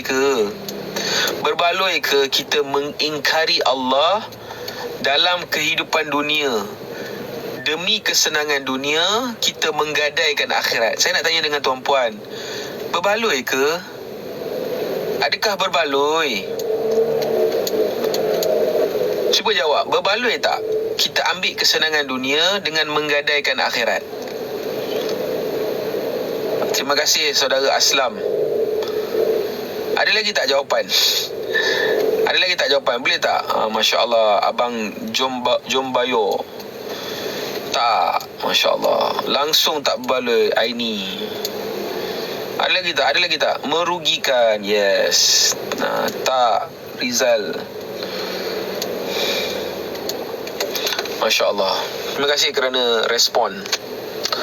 Allahumma salli ala Sayyidina Muhammad wa ala ali Sayyidina Muhammad. Kita kena keluar daripada riba ni. First kali, ajakan saya adalah kita kena meluat, benci kepada sistem riba ni. Sistem riba ni dia memiskinkan orang secara sistematik. Sistem riba ni, efek yang paling besar adalah kita ni akan terpalit dengan yang Allah katakan sebagai pendusta agama. Bila kita redha, kita akan terpalit dengan istilah pendusta agama. Allah Ta'ala cerita dalam Quran, dalam surah Al-Ma'un, an ara'aita alladhi yukadzibu bid-din fadhalika alladhi yad'u al-yatim wa la yahuddu ala ta'amil miskin fawailul lil musallin, sampai akhir. Kan? Tuan-puan, Allah tempelak kepada orang yang Allah kata, nak tak aku bagi tahu kamu siapakah pendusta agama. Tuan, tak rasa jantung ni macam nak tercabut ke? Tak rasa jantung ni macam nak gugur ke? Bila Allah tempelak, hampa nak tahu tak, aku bagi tahu kat hampa siapa tu sebenarnya pendusta agama. Dan kita ni kena ada kebimbangan. Kita takut sebenarnya kalau Allah kata, hanglah sebenarnya pendusta agama, hanglah yang merosakkan agama ni. Tuan-puan, mantuah, macam mana nak nasihat member yang kerja salesman? Nasihat je lah. Bagi tahu kat dia, kita kena tinggalkan riba, maksiat. Tinggalkan. Kalau dia tak nak buat, kita nak kata apa? Kita bukan boleh pukul dia. Kita tak boleh pukul orang. Kan? Kita tak boleh, bukan masa dia belum. Itu adalah tugas Amir. Yang mana Amir ni belum ada lagi zaman kita sekarang ni. Tapi kita at least kita tegur lah.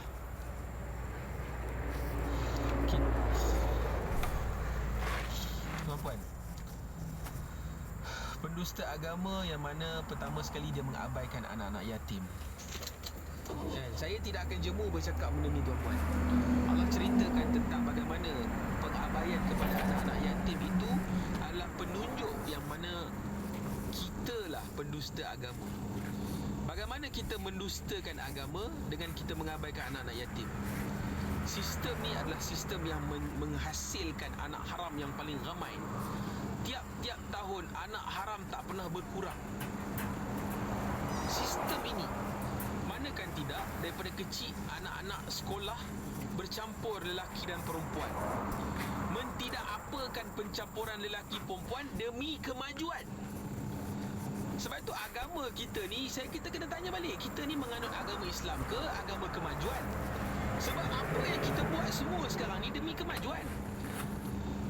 Riba dijadikan Islamik demi kemajuan. Semuanya demi kemajuan. Percampuran lelaki perempuan demi kemajuan. Orang Islam menjawab kepada konsert-konsert yang dibuat demi kemajuan. Katanya untuk pembangunan negara. Katanya demi kemajuan. Kemajuan ni dia package dengan kerosakan, dia package dengan riba, dengan package dengan kemaksiatan. Sebab itu kita kena menahan diri. Sebab kemajuan ini dia package dengan kemaksiatan, keharaman. Dan sistem ni dia menjadi punca kepada percampuran lelaki perempuan daripada kecil. Daripada tadika kita bercampur, masuk sekolah rendah, masuk sekolah menengah, universiti. Sebab itu sekarang ni tuan-tuan, kita tengok banyak orang-orang buat podcast, kan, orang-orang banyak cerita. Dia orang mula ke depan dengan confidentnya, tak malunya. Mereka ceritakan kehidupan seks mereka.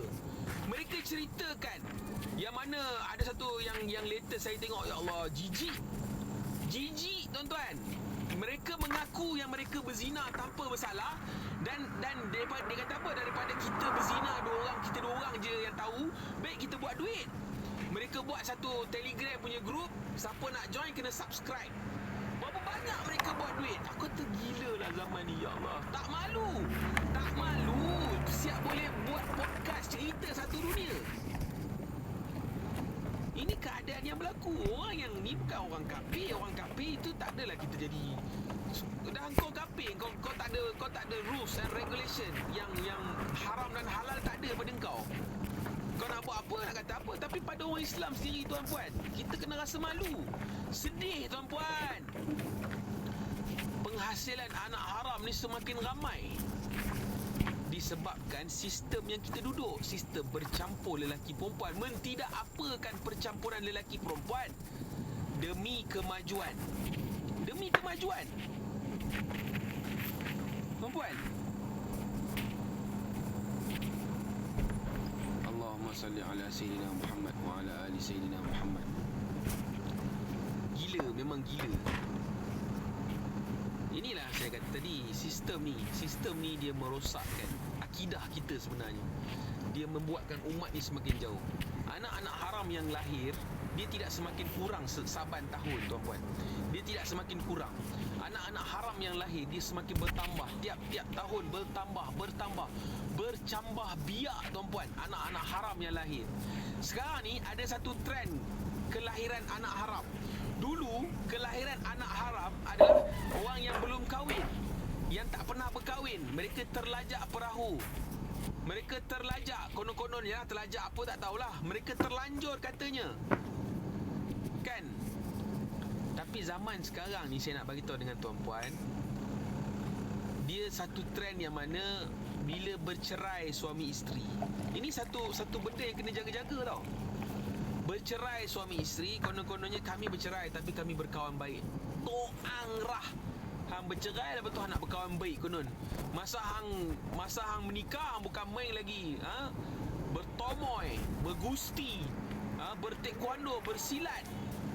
Bukan main lagi, tak pernah ada kedamaian dalam rumah tangga. Lepas tu konon-konon lepas dah bercerai, tak, kita berkawan. Demi anak-anak kami berkawan. Kepala otak hang. Sebab itu saya bagi tahu dengan tuan-puan, Islam menetapkan walaupun dah bercerai, tetap mak ayah bekas tu adalah mak ayah kita. Hubungan yang kita kena buat adalah melalui mak ayah lah. Pasal apa yang hang nak kena masih lagi konon-konon berkawan dengan bekas bini, bekas suami? Hang dah tak ada apa dah. Hampa dah bukan ajnabi.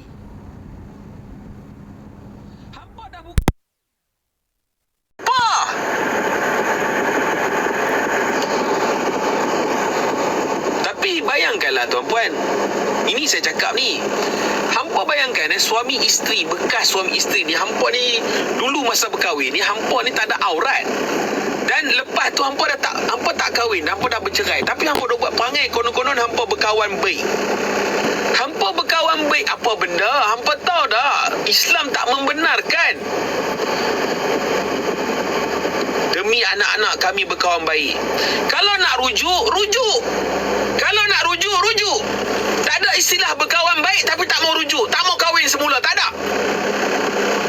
Dan kebanyakan yang berlaku penzinaan selepas bercerai. Penzinaan selepas bercerai, lepas dah orang kata dah bersama, dah mengandung, baru nak konon-konon nak rujuk. Ini gila main cerita. Keadaan ni berlaku banyak sekarang ni tuan-tuan. Keadaan ni banyak berlaku. Dulu saya cakap, dulu punya level kemaksiatan biasa-biasa je. Tak ada apa. Bukanlah tak ada apa, tapi maknanya dia tidak segila zaman sekarang. Dulu kes cerai tak banyak macam sekarang. Sekarang ni saya bagi tahu dengan tuan-puan, every 1 minute satu divorce. 1 minit satu penceraian. 1 minit satu penceraian. Ya Allah. Ya Allah, ampun ya Allah. Ampunkan kami ya Allah. Ampunkan kami ya Allah. Kita jauh dah tuan-puan. Kita jauh daripada agama. Kita menyimpang. Kita dah menyeleweng daripada agama yang sebenar. Apa yang kita nak kena buat? Bateri saya dah tak banyak dah. Saya pun tak ada tempat nak charge phone. Jadi kita kena ceritalah.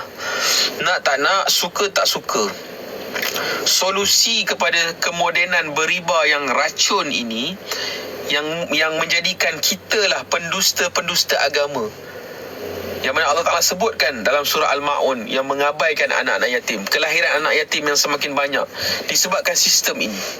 Yang mana kita mengabaikan orang-orang miskin.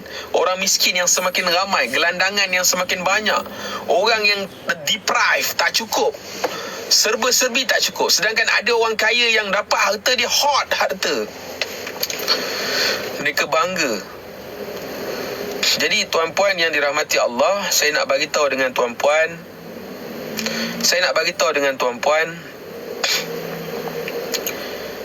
kita kena bertaubat daripada sistem, dan kita kena fikir bagaimana untuk keluar daripada sistem.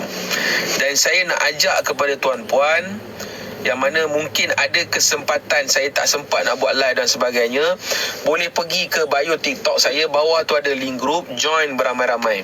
Sebab ada info-info yang kadang-kadang saya akan selalunya saya akan sampaikan dalam saya punya group. Grup ni adalah grup Wakalah Dirham. Dirham ni juga adalah salah satu solusi akhir zaman. Yang mana kita tahu dan kita maklum, wang fiat ni akhirnya akan hilang nilainya. Dia akan kembali kepada nilai asal dia, iaitu tidak bernilai. Seperti yang berlaku di negara-negara luar. Di Lebanon, di Zimbabwe, di Venezuela, Iraq, Libya. Banyak negara yang berlaku kerosakan, kehilangan nilai pada wang kertas mereka. Dan inilah yang akan berlaku, kehilangan nilai kepada semua wang kertas. Dan kalau hampa nak tahu pasal ID digital ID apa semua ni, dia memang akan berlaku keadaan yang mana walaupun hampa ada duit, tetapi kalau hampa tak cucuk ID, kalau hampa tak ada ID, hampa tak boleh jual beli. Sebab semua kedai-kedai yang selepas ni akan dikehendaki untuk menjalankan sistem. Jadi kalau hampa ada duit kertas pun dia tak guna. Sebab duit kertas anda tak boleh membenarkan anda untuk membeli barang-barang di kedai. Dia memang nak kontrol anda sekontrol-kontrolnya. Macam mana seorang penternak lembu, kambing, babi, kerbau, ayam menternak ternakan dia, begitulah juga orang-orang ni merasakan manusia ni sebagai ternakan mereka. Jadi ternakan mereka ni, mereka akan kontrol sekontrol-kontrolnya. Digital ID ni dia maksud dia adalah untuk kontrol. Tuan-puan, jadi saya nak bagi tahu kepada tuan-puan, buatlah persiapan. Simpan real asset, real money. Antara real asset, real money adalah dinar, dirham. Simpan. Niatkan simpanan tu bukan untuk kita nak, oh aku nak tunjuk aku rasa aku kaya, tak. Niatkan asal adalah pertama sekali untuk mengembalikan muamalat. Untuk mengembalikan muamalat Islam yang sebenar. Muamalat yang ada sekarang ni tak ada. Dia satu muamalat yang dah rosak secara keseluruhan. Dia telah rosakkan secara keseluruhan, secara total. Muamalat telah rosak, syariat telah rosak, semua telah rosak. Jadi kita menyimpan dinar, dirham adalah untuk kita ni niatkan untuk mengembalikan dan niatkan untuk gunakan untuk membela agama Allah Subhanahu Wa Taala. At one point. Sekarang ni kita buat persiapan lah. Sure kat mana nak dapatkan? Boleh pergi ke bio TikTok saya, join group saya. Memang saya sebelum ni yang mungkin yang jarang, yang tak pernah tengok live saya dan sebagainya, saya nak bagi tahu dengan anda, Allahumma salli ala sayyidina Muhammad. Kita memang produce dirham. Saya sendiri produce dirham. Jadi boleh belilah dengan saya. Menyimpan dengan efisien. Simpan dengan efisien ni tak ada. Dia sifut kewangan je yang mengajar untuk simpan dengan efisien. Simpan dengan efisien ni, efisien adalah kau beli emas fizikal, kau pegang fizikal. Best price. Yes, memang best price. Sekarang ni kita ada promosi, tuan-puan. Sekarang ni saya ada promosi. Harga yang market jual kebanyakan 1 dirham RM40, RM50 pun ada orang jual. 1 dirham RM35, RM30. Tapi saya jual RM27 sahaja untuk sekeping. Dan sekarang ni ada promosi. Promosi yang saya jual adalah RM23 sahaja. Memang kita kau bila kita tekan harga. Maksudnya margin tu memang tak apalah, kita bagilah sebab biar sama-sama kita dapat memiliki dirham. Dan siapa yang nak memiliki real asset, boleh pergi ke bio TikTok saya, join group dan sama-sama kita. Dirham itu apa? Dirham itu adalah shilling perak. Dinar adalah shilling emas. Okey? Boleh tuan-tuan masuklah, join ramai-ramai untuk dapatkan harga promosi. Dirham promosi ni dia bukannya selama-lamanya tau. Dia dah habis promo, dia akan habis. Join, pergi ke bio TikTok saya, join link group, masuk dalam group insya-Allah. Alright? Masuk dalam group, nanti saya akan bagi promosi. Dah tak banyak dah. Dah tak banyak dah promosi. Dia kalau habis, dia akan kembali kepada harga asal. 1 dinar berapa? 1 dinar sekarang ni duk ada dalam 1,300, 1,400. Saya tak pasti, saya kena tengok. Saya viral, tak tahulah viral kat mana-mana. Kita viral lah, nak buat macam mana? Kan? Allahumma salli ala sayyidina Muhammad. Perlu banyak-banyak. InsyaAllah Raf AR. Memang kita produce sebab kita punya mentality adalah bukan kita nak bawa kepada macam mana yang lain-lain. Dia ada produce sebab kebanyakan ada yang ikut-ikut kita kan, dia produce dirham. Tapi mentality mereka adalah mentality yang mana kita kena simpan sebab ini aset. Tak ada. Dia bukan kita simpan sebab aset nak rasa kaya, tak ada. Dirham ni adalah matlamat yang utama adalah nak mengembalikan muamalat Islam, kembalikan semula syariat Islam untuk ditegakkan. Dan insya-Allah. Jadi itulah tuan-puan, saya punya bateri ni dia dah orang kata apa? Dia dah sampai di penghujung. Public gold jual, okey, as long as kau beli physical. As long as kau beli physical. Tapi kalau ada orang Islam sendiri yang jual, baik kita beli daripada orang Islam. Dan sekarang ni banyak orang Islam yang jual. Macam contoh, daripada tuan-tuan beli dengan public gold, baik tuan-tuan beli dengan saya. Saya orang Islam, saya produce memang ikut spek, yang mana matlamat dia adalah untuk mengembalikan syariat. Orang kafir bila dia jual, dia tidak berniat untuk mengembalikan syariat. Dia cuma sekadar nak untung. Salah satunya meme gold. Nilai dirham naik ke? Memang wajib lah, sebab tiap-tiap hari kerajaan produce duit, cetak duit. Memang duit jatuh nilai, memang akan menyebabkan nilai dirham tu akan dilihat sebagai naik. Bukan nilai dirham je, semua benda akan naik harga. Itu sudah pasti. Kan, itu sudah pasti semua barang akan naik harga. Janganlah kita dah ingat tak, semua naik akan naik. Emas naik harga, perak naik harga, semua akan naik harga. Duit yang jatuh nilai, emas perak tetap sama, betul. Itu yang sebenarnya. Tetapi yang kita nampak, ilusi yang kita nampak adalah harga tu naik. Sebab memang itulah natijah dia.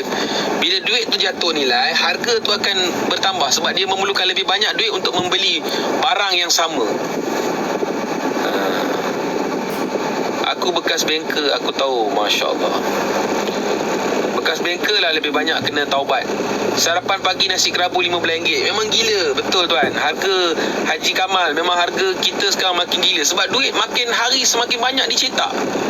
Jadi kuasa beli tu memang semakin lama semakin kurang. Nilai kuasa beli duit tu dah tak ada dah. Boleh ke simpan dirham sekali dengan dinar? Ke kena simpan asing? Apa salahnya simpan sekali pun tak ada hal lah. Simpanlah macam mana cara anda nak simpan. Masya Allah, dah taubat. Masya Allah, dah taubat. Itu satu spot. Dia ada banyak lagi spot penipuan Yahud Nasara. Sistem penipuan Yahud Nasara ni dia keliling. Dia keliling. Tuan Raf nanti boleh join grup. Kalau sudi lah, join lah grup saya. Lepas tu nanti kalau ada rezeki kan, saya nak jemput tuan untuk naik kotak. Sekarang ni saya bateri dah nak habis. Jadi saya kena end live lah dulu. Kan nanti saya jemput tuan lah untuk kita naik kotak, insya-Allah. Kan. Allahumma salli ala sayyidina Muhammad. Salam buat, nak tahu lepas ni duduk kertas boleh pakai lagi ke selepas digital? Dalam keadaan yang kita lihat adalah memang duit kertas tu tak function. Sebab semuanya dia akan digitalize. Sebab kedai-kedai akan dipaksa untuk menerima hanya digital money. Hanya digital money. Soalan pasal Bitcoin. Bitcoin dia adalah satu level penipuan. Dia sama je. Kan, lala Bitcoin apa jadi? Tak ada apa. Usain Bolt hilang berapa puluh juta. Macam tu je. Semua main dengan digital asset. Kan? Main dengan coin tu coin ni. Lala semua apa pun tak ada. Semua melingkup. So tak payahlah. Kalau kau nak beli, kau nak betul-betul preserve kau punya asset, kau beli emas fizikal. Kau beli dirham fizikal. Beli fizikal. Macam aku jual fizikal. Boleh tuan-tuan InsyaAllah Saya minta maaf lah kalau lebih kurang terkasar bahasa dengan tuan-puan. Kan ada benda yang mungkin menyakiti dari segi apa yang saya cakap. Tapi konten yang saya bagi tahu, saya harap kalau yang terkena padan muka lah. Anatoli janggut ni original lah. Kita tak sempat lah nak pergi tempek janggut ke apa. Memang original insyaAllah. Allahumma salli ala sayyidina Muhammad wa ala sayyidina Muhammad. Macam mana nak beli dinar daripada tuan? Boleh pergi ke bio TikTok, join grup saya. Pergi ke bio TikTok, bawah tu ada link grup, klik je, masuk dulu grup tu, insyaAllah.